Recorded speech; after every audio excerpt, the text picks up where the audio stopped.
ഇന്ന് ഏറ്റവും കൂടുതൽ ഈ ഭൂമിയിൽ നമുക്ക് സമൂഹത്തെയും അതുപോലെ ഭരണഘടനാ സ്ഥാപനങ്ങളെയും പരിശോധനാ സ്ഥാപനങ്ങളെയും ഒക്കെ വിശ്വസിപ്പിക്കാൻ ഏറ്റവും പ്രയാസം എന്താണെന്നറിയോ? സ്നേഹമാണ്, പരസ്പര ബന്ധമാണ്, പരസ്പര സഹായങ്ങളുടെ അല്ലെങ്കിൽ സ്നേഹത്തിൻ്റെ ഏറ്റവും മനോഹരമായ ഭാവങ്ങളെയാണ്. വൈരാഗ്യവും പകയും വിദ്വേഷവും ഒക്കെ നമുക്ക് വളരെ പെട്ടെന്ന് പ്രചരിപ്പിക്കാം. അത് കേൾക്കാനും ആളുകൾക്ക് ഇഷ്ടമാണ്, അത് പറയാനും ആളുകൾക്ക് ഇഷ്ടമാണ്. ആൺപെൺ ബന്ധമാണെങ്കിൽ അതിനേക്കാൾ ഒരു വലിയ മധുരമുണ്ട്. അത് കേൾക്കുന്നവർക്കും പിന്നെ അതിൻ്റെ ആ കേട്ടതിനപ്പുറം വേറെന്തെങ്കിലും ഉണ്ടോ എന്ന് അന്വേഷിക്കുന്നതിനുമൊക്കെ ഒരുപാട് പേർക്ക് താല്പര്യമുണ്ട്. ഈ ജീവിതത്തിൻ്റെ തിരക്കുകളിൽപ്പെട്ട് നമ്മൾ ഓടുമ്പോൾ അതുകൊണ്ടുണ്ടാകുന്ന വലിയൊരു അനുഗ്രഹം എന്താണെന്നറിയോ? ഇതൊന്നും നമുക്ക് തിരക്കാൻ നേരം കിട്ടില്ല. നമ്മളിങ്ങനെ ഓട്ടത്തിലായിരിക്കും. ഞാനിത് പറയുന്നത് ഒരു കോണ്ടെക്സ്റ്റിലാണ്. ഇടയ്ക്കിടെ ഞാനിങ്ങനെ ചാനലിൽ കാര്യങ്ങൾ സംസാരിക്കുകയും പറയുകയും ഒക്കെ ചെയ്യുമ്പോൾ ഈ വരവിൽ കവിഞ്ഞ സ്വത്ത് സമ്പാദിച്ചു എന്നൊക്കെ പറഞ്ഞ് പല സ്ഥാപനങ്ങളിലും മറ്റുള്ള പലയിടങ്ങളിലുമൊക്കെ പരാതി കൊണ്ട് കൊടുക്കും. ഈ പരാതികളുടെ ഒരു പ്രത്യേകത, കൊടുക്കുന്നവൻ വിസിബിൾ ആയിരിക്കണമെന്നോ പിന്നെ അവനൊരു ഉത്തരവാദിത്വമോ ഒന്നുമില്ല. അവൻ കൊടുത്തങ്ങ് പിൻവാങ്ങിയാൽ മതി. പിന്നെ അത് പരിശോധനയ്ക്ക് വിധേയനാകുന്ന ആളാണ് ഈ കാര്യങ്ങളെല്ലാം നടന്ന് ഇത് ബോധ്യപ്പെടുത്തേണ്ടത്. ഇതിപ്പോൾ പലതവണ ആയതുകൊണ്ട് ഞാനിതിൽ വലിയ പ്രാവീണ്യം നേടിയ ഒരാളായിട്ട് മാറി. ഞാനിത് കൊടുക്കാൻ കൊണ്ടുവന്ന് ഈ കാര്യങ്ങളൊക്കെ ബോധ്യപ്പെടുത്തി ഇത്രയും കാലത്തെ ജീവിതവും അതിൽ നിന്ന് കിട്ടിയിട്ടുള്ള ശമ്പളവും അതിൽ വഹിച്ചിരുന്ന പദവികളും അതിലൊക്കെ ഉണ്ടായിട്ടും അവസാനം എനിക്ക് അവശേഷിക്കുന്നത് എന്താണെന്നുമൊക്കെ ഈ പോലീസ് ഉദ്യോഗസ്ഥർക്കും പരിശോധിക്കുന്നവർക്കും ഒക്കെ കേൾക്കുമ്പോൾ പലരും എന്നെ ഈ പണിക്ക് കൊള്ളാത്ത ആളാണെന്ന് പറഞ്ഞാണ് പറഞ്ഞുവിടാറുള്ളത്. എന്ന് പറഞ്ഞാൽ 5 വർഷം കോടികളിട്ട് അമ്മാനമാടുന്ന ഒരു സ്ഥാപനത്തിൻ്റെ മാനേജിംഗ് ഡയറക്ടറായിട്ട് 2-3 സ്ഥാപനങ്ങളിലിരുന്നു. പിന്നെ അതുകൂടാതെ ഈ 1.5 ലക്ഷം രൂപ ശമ്പളം കിട്ടുന്ന ഒരു ജോലി ഏതാണ്ട് 19 വർഷമായി ചെയ്യുന്നു. എന്നിട്ടും ഇതിനകത്തെല്ലാം കൂടി മിച്ചമുള്ള എന്താണെന്ന് ചോദിച്ചാൽ ഈ പാരമ്പര്യമായിട്ട് പിതാവ് തന്നിട്ട് പോയ കുറേ പറമ്പും പാടവും സ്ഥലങ്ങളുമൊക്കെ അങ്ങനെ സംരക്ഷിച്ച് അതിൽ നിന്നൊന്നും വിറ്റ് തിന്നാതെ വളരെ സന്തോഷത്തോടെ മനുഷ്യരെയൊക്കെ സഹായിച്ച് ചിരിച്ച മുഖത്തോടെ, അതും ഒരു വലിയ റിസ്ക്കാണ്. ഇപ്പം ചിരിച്ചുകൊണ്ട് ഈ സമൂഹത്തിൽ ജീവിക്കുന്നത് അത് കണ്ട് തന്നെ ആളുകൾക്ക് അസ്വസ്ഥതയാണ്. അതൊക്കെ വലിയ പ്രയാസം ഉണ്ടാക്കുന്ന കാര്യമാണ്. അക്കൂട്ടത്തിൽ വന്നൊരു കാര്യമാണ് ഈ ഒരുപാട് വിദേശയാത്രകൾ നടത്തുന്നത്. ദുബായ് അതുപോലെയുള്ള പല സ്ഥലങ്ങളിലൊക്കെ പോകാറുണ്ട്. അപ്പോൾ അങ്ങനെ പോകുന്നത് അതിന് വേണ്ട അനുമതിയും ബാക്കിയുള്ള കാര്യങ്ങളൊക്കെ ഔദ്യോഗികമായി കിട്ടേണ്ടതൊക്കെ കിട്ടിയിട്ടാണ് പോകുന്നത്. പക്ഷേ ഒരു കാര്യമുള്ളത്, അതിന് വേണ്ടിയിട്ട് ആരാണ് ഈ കാശ് മുടക്കുന്നത്, ഇതൊക്കെ ചെയ്യുന്നത്, നിങ്ങൾക്ക് അത്രയും വരുമാനം ഉണ്ടോ എന്നൊക്കെ ചോദിക്കുമ്പോഴാണ് എൻ്റെ ഒരു പ്രിയപ്പെട്ട സുഹൃത്ത് ഫിറോസ് എന്ന് പറയുന്ന ഒരു ബാല്യകാല സുഹൃത്ത് ഈ പ്രത്യക്ഷപ്പെടുന്നത്. അപ്പോൾ എനിക്ക് എവിടെയെങ്കിലും പോകണമെന്ന് പറഞ്ഞാൽ അല്ലെങ്കിൽ അവൻ പോകുന്ന സ്ഥലത്ത് എനിക്ക് സമയമുണ്ടെങ്കിൽ ഒപ്പം പോകാം, തിരിച്ചു വരും. അങ്ങനെ എവിടെ വേണമെങ്കിലും പോകും, തിരിച്ചു വരും. അതിനൊരു ബുദ്ധിമുട്ടുമില്ല. ഇനി അഥവാ പുള്ളി വരുന്നില്ലെങ്കിൽ എനിക്ക് പോകണമെന്ന് പറഞ്ഞാൽ ഞാൻ പൊയ്ക്കൊള്ളാൻ പറയും. അതിൻ്റെ ഏർപ്പാടൊക്കെ എനിക്ക് ചെയ്തു തരും.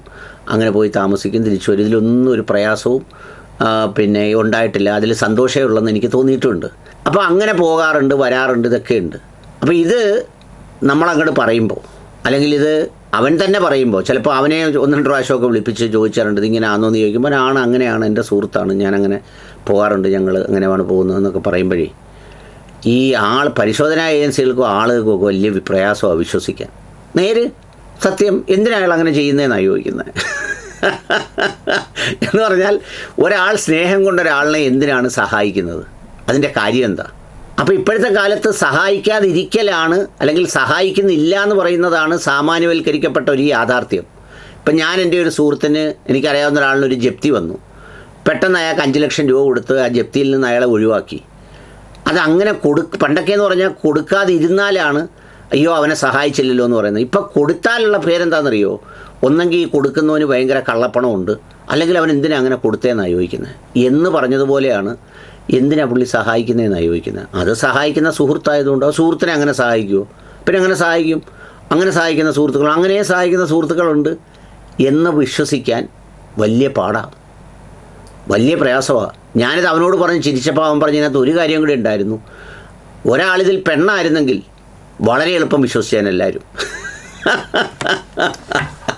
അങ്ങനെ ആകുമ്പോൾ പിന്നെ പറയാനൊരു എളുപ്പമുണ്ട്. എന്താണെന്ന് വെച്ചാൽ അവൻ്റെ ചിലവിലാണ് അവൾ, അവൻ മറ്റവൻ്റെ ഭാര്യയാണെന്നേ ഉള്ളൂ, പക്ഷേ ഇവൻ്റെ കയ്യില്ല, ഇവനാ എല്ലാ കാര്യങ്ങളും നടത്തുന്നത്. ഇത് 2 ആണുങ്ങളാവുമ്പോൾ വലിയ പാടാണ്. ഇങ്ങനെയുള്ള കുറേ ആളുകളുണ്ട്. അയൂബ് ക ഇതുപോലെ എന്തോ പറഞ്ഞാലും വാങ്ങിത്തരും. അപ്പോൾ അങ്ങനെ വാങ്ങിത്തരുന്നത് എന്തിനാണെന്നുള്ളതാണ് പ്രശ്നം. അപ്പം നമ്മൾ ചിലപ്പോൾ നമ്മൾ നോക്കുമ്പോൾ നമ്മൾ അവിടെ പോകുന്നു, ഇവിടെ പോകുന്നു, ആ യാത്രയ്ക്ക് പോകുന്നു, ഈ യാത്രയ്ക്ക് പോകുന്നു. ഖത്തറിലെ വേൾഡ് കപ്പ് കാണാനേ, ഫിഫ വേൾഡ് കപ്പ് കാണാൻ ഒരു രാത്രി ഒരു പരിചയമില്ലാത്ത അയ്യൂബൊക്കെ വിളിച്ചിട്ട് വരുന്നോ, ഞാൻ ടിക്കറ്റ് എടുത്തു തരാം, പാസ്പോർട്ടിൻ്റെ കോപ്പി അയക്ക്, അത് കാണാനുള്ള ടിക്കറ്റും എടുത്തു തരാമെന്ന്. എല്ലാം കൂടെ 10-12 ലക്ഷം രൂപ അന്ന് ആ മനുഷ്യനങ്ങ് ചിലവാക്കി കൊണ്ടുപോയി. ഒന്ന് ആലോചിച്ച് നോക്ക്. അപ്പോൾ എങ്ങനെ വിശ്വസിപ്പിക്കും ഇങ്ങനെയൊക്കെയുള്ള മനുഷ്യർ ഈ ഭൂമിയിലുണ്ടെന്ന്? ഭയങ്കര പ്രയാസമാണ്. ഞാനിപ്പോൾ അനുഭവിക്കുന്നൊരു പ്രതിസന്ധി അതാ എന്ന് പറഞ്ഞാൽ, ഞാനീ നല്ല ഉടുപ്പിടുന്നു, നല്ല വണ്ടിയിൽ പോകുന്നു, അല്ലെങ്കിൽ എവിടെയെങ്കിലുമൊക്കെ പോകുന്നു, ഓരോ സ്ഥലത്തൊക്കെ പോകുന്നതൊക്കെ ഇതൊക്കെ നോക്കിയിരിക്കുന്ന ആളുകളുണ്ട്, എന്നെ നോക്കിയിരിക്കുന്ന ആളുകളെന്ന് വെച്ചാൽ കുറേ മനുഷ്യർ അങ്ങനെ ഭൂമിയിലുണ്ട്. അതായത് എല്ലാം ഒപ്പിച്ച് വെക്കുന്നു, കയ്യിൽ കരുതുന്നു, എന്നിട്ട് എന്ത് ചെയ്യുന്നു, പിന്നെ അവസാനം ഒരു മാർഗവും ഇല്ലാതെ മരിക്കുമ്പോഴെങ്ങാണം ചിതാഭസ്മമോ അല്ലെങ്കിൽ ഡെഡ് ബോഡിയോ ഒക്കെയാണ് ഈ വാഹനത്തിൽ എവിടെയെങ്കിലും കൊണ്ടുപോകുന്നത്. അതിനു മുമ്പ് എങ്ങും കാണുന്നില്ല, ഒരു സ്ഥലത്തും പോകുന്നില്ല, പിന്നെ വിദേശത്തും പോകുന്നില്ല, രാജ്യങ്ങൾ കാണാനും പോകുന്നില്ല. ഇങ്ങനെ ഇരിക്കുന്ന കുറേ പേരുണ്ട്. അപ്പോൾ അവരൊരു പേപ്പർ കിട്ടുമ്പോൾ ഇങ്ങനെ എഴുതി വിടും, വരവിൽ കവിഞ്ഞ സ്വത്ത്, സ്വത്തിൽ കവിഞ്ഞ വരവ്, സ്വത്തിൽ കവിഞ്ഞ വരവ്, അതിൽ നിന്നുള്ള വരവ്, ഇതിൽ നിന്നുള്ള വരവ്.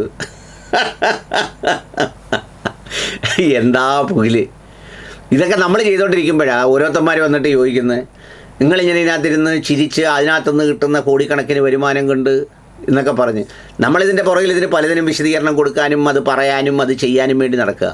അപ്പോൾ അതുകൊണ്ട് ഇത് വല്ലതും നോക്കിയിരുന്നാൽ, ഇപ്പോൾ ഇവർ പരിശോധിക്കും, ഇവർ നോക്കുമെന്ന് വിചാരിച്ച് നമ്മുടെ ജീവിതത്തെ വല്ലതും നമുക്ക് നിറമില്ലാതാക്കാനൊക്കെ അത് പറ്റില്ല. നമ്മൾ ഈ അവസാനം മരിച്ചു കിടക്കുമ്പോൾ എല്ലാവരും കൂടെ വന്ന് പറയുന്ന സഹതാപം കേൾക്കാൻ വേണ്ടി മാത്രം ജീവിക്കാനൊക്കെ അതും പറ്റില്ല. അപ്പോൾ ഏതായാലും ഇതൊരു പ്രധാന കാര്യമാണ്. സ്നേഹത്തെ, സഹായങ്ങളെ മനുഷ്യൻ വിശ്വസിക്കാത്ത ഒരു കാലം.